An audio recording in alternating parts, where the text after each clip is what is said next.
Kamara ametupeleka nusu finali. Amecheza penalti 2, mnyama amefuzu, ameonyesha kiwango cha hali ya juu mno. Kusema kweli, wale ambao walikuwa wana wasiwasi, kwa nini tuna makipa wengi, wamepata majibu yake.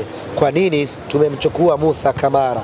Ametusaidia, ametuvusha, tumekwenda nusu finali. Kuna pressure kwenye hatua ile ya mikwaju ya penalti, tusemaje? Sio kwenye mikwaju ya penalti. Tulikuwa na pressure mechi nzima. Yaani wakati tuna mechi inaanza tu tayari unaanza na pressure kwa sababu mko nyuma. Kwa hiyo mechi inaanza una pressure. Unapata goli moja bado unaendelea kuishi kwenye pressure kwa sababu bado haujamaliza kazi.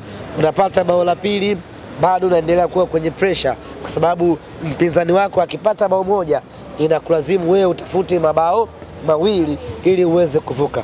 Kwa hiyo haikuwa mechi ya starehe hata kidogo. Ni kama vile tumeangalia filamu ya kutisha ya kizombi. Hauwezi kuenjoy hata muda mdogo. Ushawahi kuiona movie ya Final Destination? Hauwezi kuenjoy kuangalia ile movie. Kila muda unakuwa unajificha namna hii kwa sababu unajua kuna ajali mbaya itatokea, watu watakufa. Kwa hiyo ndio mechi ya leo. Haina starehe hata kidogo. Ilikuwa ni mechi ya kuvuka. Filimbi ya mwisho imepulizwa na kwenda kwenye penalti bado na kwenyewe kuna pressure kubwa. Pressure inakuja tukikumbuka tumewahi kutolewa mara 2 kwenye robo finali kwenye hatua ya penalti. Tumetolewa na Orlando, tumetolewa na Wydad. Kwa hiyo wakati penalti zinaanza unakumbuka namna ambavyo mlifeli mara ya kwanza, mlifeli mara ya pili. Mnajiuliza, hii tutavuka kwenye penalti? Lakini unapata matumaini kumuona anayekwenda kupiga penalti ni fundi wa penalti duniani, Jean-Charles Ahoua, binadamu pekee ambaye hakosagi penalti. Unapata matumaini ya kwamba huyu akifunga tuko sawa sawa. Lakini unajiuliza kama huyu ndo mtaalamu wetu wa penalti, akikosa maana yake ameiangusha timu nzima. Lakini Mungu ni wetu, Ahoua anafunga penalti ya kwanza, anafungua milango kwa wenzie na wanaokuja wote wanafunga, mnyama anakwenda zake nusu finali kibabe. Mechi mkiwa na silaha ya kila namna na ulisema tunatumia kila aina ya silaha. Silaha zimelipa, lakini pia mashabiki ambao wamejitokeza na mmevuka. Hakuna kitu ambacho hatujafanya kwenye hii mechi. Tumesali, tumefunga, tumeomba, tumetoa sadaka, tumefanya kila kitu. Ya kuvunja mmevunja. Tumemuomba Mungu kwa kila lugha.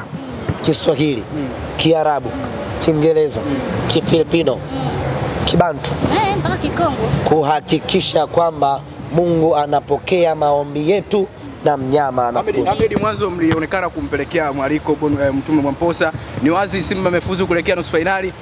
Mtarudisha pongezi ama shukrani kwa Mtume? Watu wote ambao wameshiriki kuisaidia Simba kupata ushindi wanastahili pongezi. Watu wote ambao tumewalika, watu wote ambao wamenunua tiketi, wote hawa kwa pamoja ni collective, yani ni mafanikio yaliyotokana na nguvu ya pamoja. Watu wote wanastahili pongezi na tunawashukuru sana. Mnamtaka nani hapo kwenye mechi ya baadaye? Zamalek au yeyote atakayekuja, sisi tuko tayari kuruka naye dance. Yes. Hatua inayofuata pengine Zamalek tunakwenda kujikumbusha historia yetu ya mwaka 2003 na tangu baada ya hapo hatujawahi kucheza naye tena. Kwa hiyo tunakwenda kukutana naye safari hii. Kama ni Stellenbosch tuko tayari kuruka naye. Malengo ni yapi? Mmefanikiwa kufuzu, mnaileta kombe Tanzania, ama malengo ya Simba sasa baada ya kufuzu hapa? Alafu wewe ni mtu mpya, sijawahi kukuona. Ni nani unaitwa? Singano. Toka TV gani? Sanga TV. Sanga TV ndio wale wazee wa mazengwe. Sio nyenye. Sawa. Malengo. Masio kauli ya mwisho mnaambia hii tunaleta eti. Malengo ya kwanza yalikuwa ni kuvuka robo finali kwenda nusu finali. Ilikuwa ni lazima mwaka huu tuvuke hapo twende hatua inayofuata. Kwa sababu isingependeza tena kuishia hatua ile ile kwa mwaka wa 6. Kwa hiyo tumetimiza lengo la kwanza la kuvuka kwenda hatua ya nusu fainali. Bahati mbaya ama nzuri, ratiba ya nusu fainali ni katikati tu hapo ya mwezi wa 4. Kwa wale wote ambao wanahitaji kwenda aidha Afrika Kusini ama kwenda Misri, waanze maandalizi mapema. Kama ni Misri basi visa, kama ni Afrika Kusini tutakachia hapo Tunduma, walete Zambia Kusini hapa. Sawa bana Kuanzeni maandalizi. Kwa hiyo lengo la kwanza limetimia, kuvuka. Lengo lililobaki sasa ni kutoka nusu fainali kwenda fainali yenyewe. Na tukifika fainali yenyewe tunaweka malengo mapya ya kuchukua ubingwa. Kwa sasa malengo yetu yanakwenda kulingana na mechi husika. Malengo ya ujumla tumefanikiwa ya kuvuka kwenda nusu fainali. Sasa kwenye nusu fainali tunaweka malengo ya kwenda fainali. Kwenye fainali tunaweka malengo ya kwenda fainali yenyewe. Ahmed, ratiba ipo karibu. Kwa mujibu wa kafu, nusu fainali itachezwa tarehe 20. Na ukiangalia hapa mna mechi na Mbeya City, baada hapo kuna mechi ya ligi kuu. Pengine ratiba ikiwa hivi inaweza ikawaathiri Simba? Tutazungumza na mamlaka. Tutaangalia kama ratiba iko flexible, tutacheza. Kama ratiba itakuwa imebana, TFF ipo kwa ajili yetu, bodi ya ligi ipo kwa ajili yetu. Kwa hiyo hakuna kinachoharibika. Unatamani nusu fainali upate mashabiki wa mnyama? Mimi niwapongeze.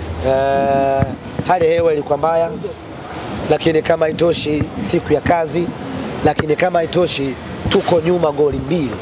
Kwa hiyo tulikuwa tuna negative nyingi kuelekea katika mchezo huu, lakini mashabiki wa Simba wakasema hatukati tamaa na timu yetu, na kweli wamekuja Benjamin Mkapa.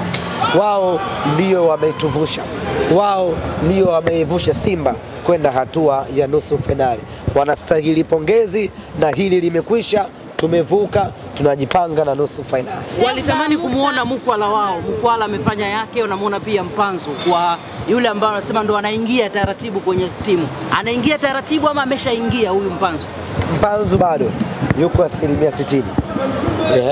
Anaendelea kujipata taratibu. Mukwala baada ya mechi ya kwanza iliyopita, mashabiki wengi walitoa maoni yao kwamba mechi inayokuja tukianza na Mukwala tunavuka. Na mwalimu akafanya tathmini yake, akaanza kweli na Mukwala na tumevuka.